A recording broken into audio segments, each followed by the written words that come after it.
में बरसे। आप सकारात्मक सोच के साथ गुरु कार्य करते हुए अपने जीवन को आगे बढ़ाएं, ऐसी मंगल कामना युवा प्रकोष्ठ के तरफ से है। मित्रों, अभी आप संगीत सुन रहे थे, संग्राम जिंदगी है लड़ना ही से पड़ेगा, जो लड़ नहीं सकेगा आगे नहीं बढ़ेगा।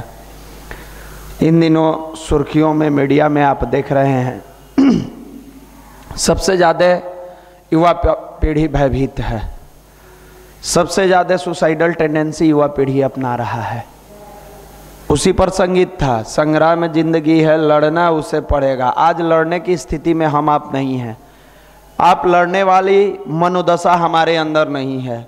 हम बहुत जल्दी आत्मसमर्पण कर ले रहे हैं। हम लोगों को याद है कि 2001 में जब मैट्रिक पास करके पटना में आए, 2003 में इंटर किए, 3 के बाद उसके बाद से ग्रेजुएशन किए, 2003 से 2006 सेशन रहा। तबीयत खराब होने के चलते सेशन गड़बड़ाया और एक आध साल यहाँ का यूनिवर्सिटी भी पहले स्लो रेट में चलता था। 3 साल का ग्रेजुएशन 5 साल में कराता था, तो 8 में जाके क्लियर हुआ, 6 का सेशन 8 में क्लियर हुआ। फिर 8 के बाद पीजी किए हम लोग, 10 में क्लियर हुआ। इतने दिनों तक कभी गार्जियन के तरफ से प्रेशर नहीं आया कि तुम नौकरी करो। लेकिन आज जो लड़के आके, आज जो भाई लोग आके मिलते हैं, कहते हैं 1 साल अभी नहीं हुआ और पिताजी डेली कहते हैं कि क्या करोगे, बहुत दिन हो गया पटना में रहते हुए। ऐसा आपने भी फील किया होगा। हम लोगों को यानी कंप्लीट 9 साल 10 साल मौका मिला, फिर भी नहीं पूछा गया कि नौकरी करोगे कि नहीं करोगे। पिताजी एक ही बात कहते थे, क्लास जाते हो कि नहीं, ये कभी नहीं उन्होंने पूछा है। लेकिन ये जरूर पूछते थे युवा मंडल गए हो कि नहीं गए हो। डेली हर रविवार के 11 बजे कॉल उनका आना था और वो पूछते थे कि युवा मंडल गए हो कि नहीं गए हो। आदमी को बहाना चाहिए था और स्टूडेंट सबसे ज़्यादा बहाना खोजता है। हम सोचे यही मौका है पिताजी से बहाना बना देने का। हम कहे कि एगो बात सुन लीजिए, गर्मी का दिन था, यहाँ से लौट के गए थे, खूब धूप लगा था तेज, चूँकि बाजार समिति रामकृष्णा कॉलोनी से पैदल आते थे, साइकिल वाइकिल कुछ नहीं था, इतना बड़ा बाप के बेटा हम लोग नहीं थे। समय से रेंट पेमेंट हो जाता था बहुत है, और सेल्फ स्टडी करते थे, 1-2 ट्यूशन पकड़े हुए थे पढ़ने के लिए। फिर कहे कि यही मौका है अपनी बुराई को पचाने का। मन लगा कर पढ़ते नहीं है तो नौकरी तो होगा नहीं। तो पिताजी से कहते हैं कि नौकरी नहीं होगा तो आप दबाव मत बनाइएगा कि नौकरी काहे नहीं किया।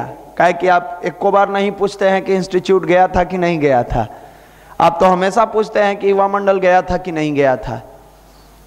पिताजी के पास फोन आया, जैसे हम कहे कि एगो बात जान लीजिए, नौकरी नहीं होगा तो ये मत कहिएगा कि नौकरी काहे नहीं हुआ। उस समय आप ये सब बात मत कहिएगा कि काहे नौकरी नहीं लिया तू, कहे कि जाओ जिंदगी में कहियो नहीं पूछेंगे। हम सोचे उन्हें से कहेंगे कि ठीक है कोई बात नहीं है, तुम पढ़ाई करो। उन्हें से कह रहा है जाने दो, नहीं पूछेंगे। तुमको यही ना शौक है कि हमारा बाप पूछे कि तुम नौकरी काहे नहीं किया। जिंदगी में कभी नहीं पूछेंगे तुमसे कि तुम नौकरी काहे नहीं किया। लेकिन युवा मंडल तुमको जाना होगा। अगर ये सुन लिए आज के बाद कि तू युवा मंडल नहीं जाते हो तो पटना से तुमको घर ला देंगे। गजब सॉफ्टवेयर के बना हुआ दिमाग है भाई।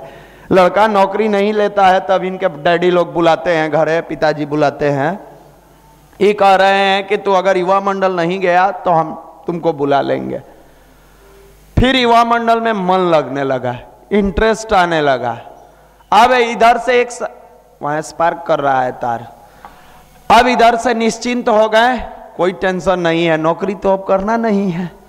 बाबूजी कह दिए हैं नौकरी नहीं होगा तो पूछेंगे नहीं। तो युवा मंडल आने लगे, समय से आते थे। समय से आने के बाद इस कमरे में चलता था युवा मंडल, ही पीछे वाले कमरा में। ये सब नहीं था, सब बहुत बाद का है।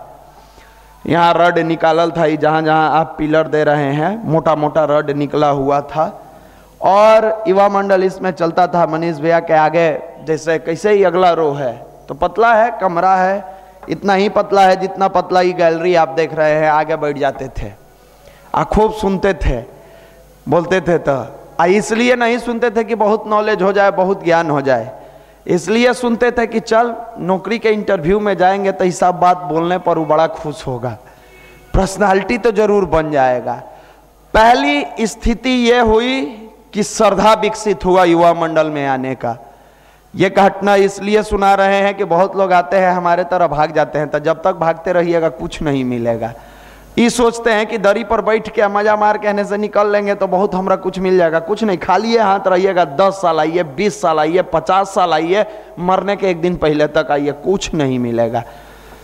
अब इंटरेस्ट जब जगा युवा मंडल में तो बिना कहे पढ़ाई में इंटरेस्ट जग गया। फिर किसी को कहना नहीं पड़ा कि तुम पढ़ो।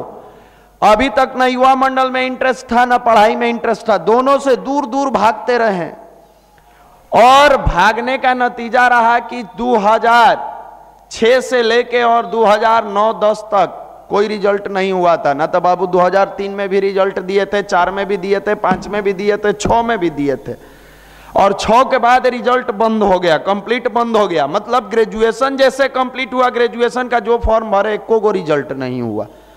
6 से लेके 9 तक नौकरी के लिए खूब रोते थे, लेकिन अब श्रद्धा पैदा हो गया था कि नहीं, युवा मंडल में जाते हैं तो पढ़ना चाहिए, और रात रात भर पढ़ते थे। लोग कहता है कि रात में नींद आ जाता है, पढ़ने लगते हैं। जब श्रद्धा जगती है तो क्या दिन क्या रात कुछ नहीं फर्क पड़ता है। मेरे मित्र, स्टडी टेबल पर आंखें जब खुलती है तो लगता है कि इसके बाद ही पढ़ते, इसके बाद ही पढ़ते, इसके बाद ही पढ़ते। आज इतना टारगेट है, इतना पढ़ के तब सोने जाते। और सोने भी आदमी जाता है तो मन में एगो भाव रहता है कि जल्दी उठ जाना है, काहे कि आज इसको कंप्लीट करना है। एक नहीं होता है जैसे पागलपन आज देखना हो तो वैलेंटाइन डे है, जाकर देखिए ना। चिपको पार्क से लेके गांधी मैदान, जितना गली के पार्क होगा सब में देखिए कुत्ता की तरह आगे पीछे धूम दौड़ा रहा होगा। आए होंगे आप लोग तो तनी सुबह आ गए हैं न, से जाते में बहुत सारा दृश्य दिखेगा। बहुत तरह के कुकर्मी लोग आपको दर्शन देंगे, तरह तरह के। क्या है उसका पागलपन है, प्यार है। मार दिया सवेरे ही दियो, वो मार के आ गया है, गमकौले है पार्क के, अपने अंदर से बदबू दे रहा है, और ऊपर डियो मार के दमकैले है। क्या तो हमारी खूबसूरती है।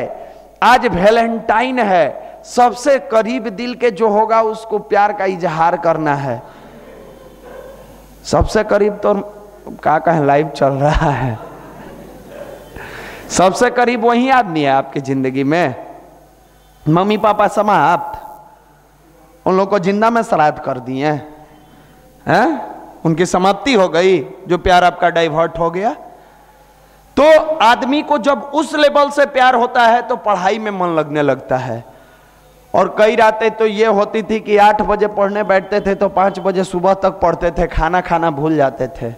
और उस पागलपन ने फिर इतनी श्रद्धा विकसित की मेरे मित्र कि लगातार बैंक पीओ का रिजल्ट निकलना शुरू हुआ। और देख लीजिएगा, जब रिजल्ट होता है तो एगो नहीं होता है, तरसता है इंसान एगो रिजल्ट के लिए। जब होता है तो थोक के रेट से होता है। अंधरो बैंक में हो गया, लंगड़ो बैंक में हो गया, किनारो बैंक में हो गया, स्टेटो बैंक में हो गया, देना लेना सब में हो गया।